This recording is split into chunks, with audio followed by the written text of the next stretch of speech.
Understanding market dynamics. बाजार दोस्तों लगातार बदलते रहते हैं और तेजी और गिरावट के साइकिल्स के साथ याद रखें कि जब तेजी होती है जबरदस्त 40-50% सालाना रिटर्न मिलते हैं, वो परमानेंट नहीं होते हैं। ठीक उसी तरह से मंदी के दौरान जब गिरावट आती है और 15-20%, 25% पोर्टफोलियो डाउन होता है, वो भी परमानेंट नहीं है।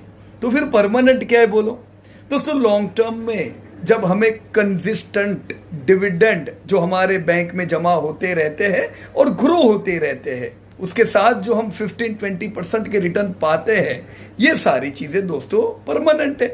तो आप गिरावट भी बहुत लंबी लंबी देखोगे, तेजी भी जबरदस्त देखोगे, पर ऊंचे रिटर्न, बुरे रिटर्न, इन सब से निकल के एक कंसिस्टेंट रिटर्न दोस्तों आपको मिलते हैं। उस पर ध्यान रखिए। डिविडेंड्स जो आपके बैंक्स में कंटिन्यू आते हैं, बढ़ते रहते, उस पर भी ध्यान रखें। ये साल बाजार गिरा है पर आपका डिविडेंड बड़ा होगा, right? So no need to worry. Investing mindset में क्या रखो दोस्तों? बाजार में तेजी के दौरान लालच से बचे।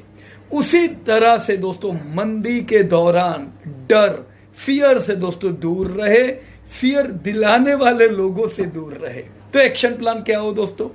बाजार के गिरावट के दौरान ज्यादा खरीदे, buy during falls, right? Sell some, book some profit, some कह रहा हूं, पूरा नहीं, book some profit during rallies to secure profits. दोस्तों बाजार की स्थितियों के आधार पर अपनी खरीदी को एडजस्ट करें और भविष्य का लाभ उठाने के लिए कैश रिजर्व बनाए। पेशेंस का फल दोस्तों जबरदस्त मिलता है। यात्रा कठिन हो सकती है, चाहे आप कोई शिखर पर चढ़ रहे हो या अपना वेल्थ पोर्टफोलियो क्रिएट कर रहे हो, लेकिन टॉप से जो दृश्य दिखता है वो बिल्कुल अमेजिंग होता है। सो स्टे परसिस्टेंस, खास करके कब?